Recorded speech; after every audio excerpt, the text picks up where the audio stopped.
Hello and welcome back to the Lore Raider, and back to another Bayonetta video. A long while ago, I promised that I would expand on my personal belief that the Bayonetta we play in Bayonetta 3 is the same as Bayonetta 1 and Bayonetta 2's Bayonetta, as opposed to the idea that has been circulating around that they are completely different Bayonettas. I first want to explain my problem with the latter theory. It was mostly popularized by YouTuber Rakunx, one of the most prominent Bayonetta YouTubers on the platform and avid theorist who for years, prior to Bayonetta 3's release, speculated that Bayonetta that we play as in Bayonetta 3 is a different one, namely the young Cereza we see in Bayonetta 1. Because of his prominence in the community, it set a certain expectation in this community, and suddenly his theories became accepted as fact. However, what everyone is mindlessly accepting as fact, I find to be a shaky, unstable, plot hole-ridden mess of a theory. The first thing we need to talk about is something called the burden of proof. When it comes to this particular subject, you have the status quo, which is that Bayonetta is the same, and that's not arguable for every series under the sun, unless stated officially or clearly in the media that a piece of media is an alternate universe of the franchise it is set in, and the status quo is simply that there is continuity between the works of fiction. There is no confirmation that the three Bayonettas are different, and therefore my argument is the status quo. Rakunx and his fans and supporters of the three Bayonetta theory are the ones attempting to shift the status quo with their theory. This means the burden of proof lies with them. Now, what does this mean for my video? It means that the only thing I need to do to win this debate is create reasonable doubt. So much as one major contradiction is enough to kill the theory, and trust me, I have more than one contradiction. So why exactly do I think all three Bayonettas are the same? Because every piece of evidence against this idea is defeated by the idea of an infinite multiverse. To get to a common argument used by the opposition out the way, when Bayonettas looking like Bayonetta 1 and 2 arrive to help the one we play as, along with the descriptions claiming that both of these Bayonettas live similar lives to the one we play as, people immediately jump to the conclusion that these are Bayonetta 1 and 2 we play as. Except, no. Remember the infinite multiverse? Let's take Bayonetta 1 and assume only 0.0001% of all Bayonetta variants live through a similar experience.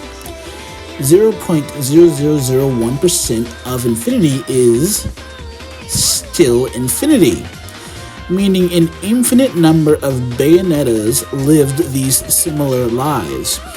Hell, the Bayonetta that is Viola's mother looks exactly like Bayonetta 1 Bayo, thus proving my point that these two Bayonettas, despite looking like the Bayonetta 1 and Bayonetta 2 Bayonettas we play as, are very likely just regular old Bayonettas from across the multiverse. There's an infinite number of them. It proves nothing. Because all the evidence for the three Bayonetta argument is weak against the fact that the cosmology hosts an infinite multiverse, what we need to look is what cannot be replicated. In Bayonetta lore, only stuff from the human world can be replicated, not stuff from any other realm, which is the key. Firstly, Rakunx and his ilk make up the lie that there are more than one Aesir. I know he is of the human world, but remember, Aesir created the entire multiverse to begin with, as confirmed in Bayonetta 2, where he perceived infinite realities and those perceptions became the reality. As the creator, he is obviously exempt from the rule that didn't exist before he created it.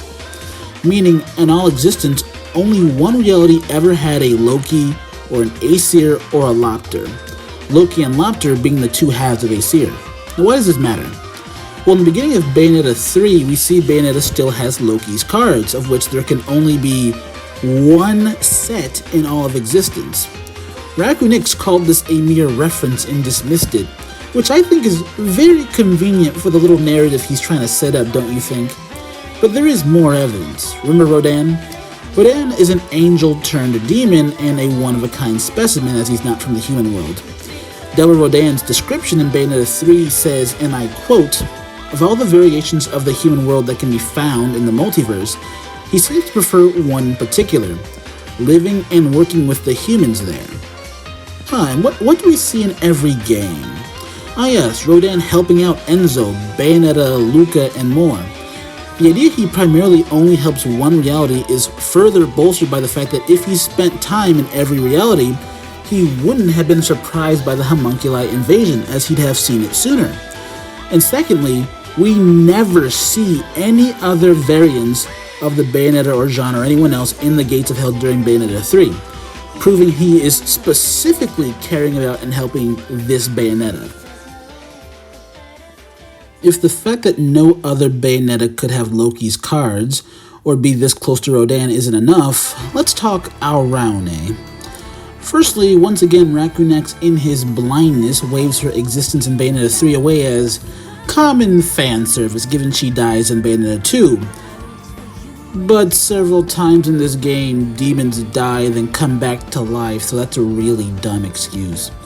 What's important is what is said in her bio.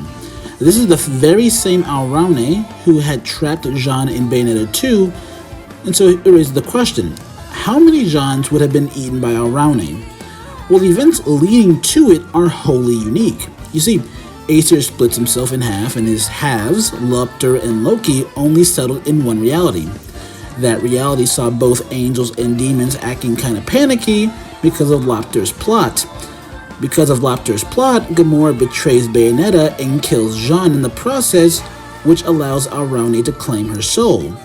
In short, this specific chain of events can only happen once in all the multiverse, given there's only, as I've said before, only one Aesir, one Loki, and one Lupter.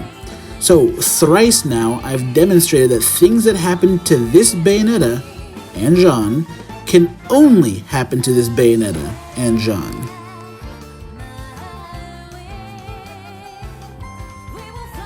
The final nail in the coffin for this shoddy-ass theory is the ending. When Bayonetta dies, she does her final dance where we see some of her personal memories. You know what we see?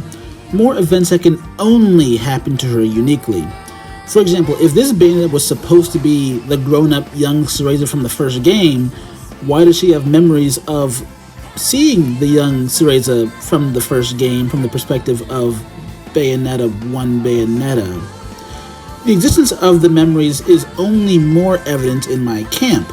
Surprise, surprise, we also see Loki from Bayonetta 2 in those memories as well. If this doesn't prove once and for all this is the same Bayonetta, I don't know what does. She had perfect and exact memories of the previous two games, pure and simple.